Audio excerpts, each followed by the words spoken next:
Hello guys, আসসালামু আলাইকুম। কেকটা ছিল গায়ে হলুদের থিম কেক ছিল। আমার মনে হয় এই সিজনটাতে গায়ে হলুদের থিম কেকগুলো একটু বেশি চলে।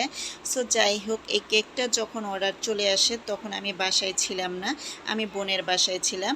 সো গাইস, বুঝতেই পারছেন ঈদে একটু ঘোরাফেরা করতে হয়, কারণ ঈদের এক সপ্তাহ কেকের কোনো অর্ডার আমরা নেই না, তারপরও অর্ডার চলে আসে, কারণ বেকিং লাইফটাই এরকম।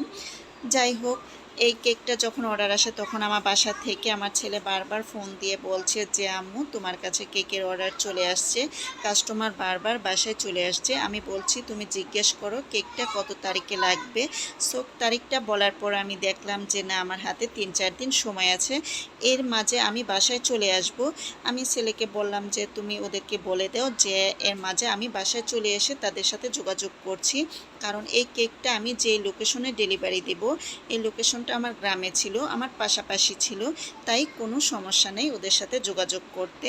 সো আমি বাসায় এসে ওদের সাথে যোগাযোগ করলাম। তারপর আপু আমার পেজ থেকে এই ডিজাইনটা নিয়ে আমাকে দিয়েছে, কারণ এই ডিজাইনটা চয়েস করেছে আমার পেজ থেকে।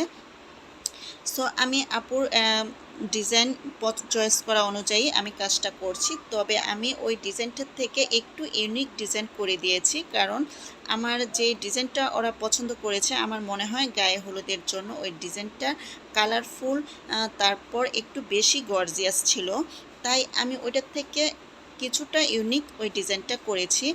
যাই হোক, এই কেকের কালার কম্বিনেশন ছিল ইয়েলো। আমি কেকের উপর একটা 2D নজেল দিয়ে কিছু কালারফুল ফ্লাওয়ার দিয়েছি, দেখতেই পাচ্ছেন।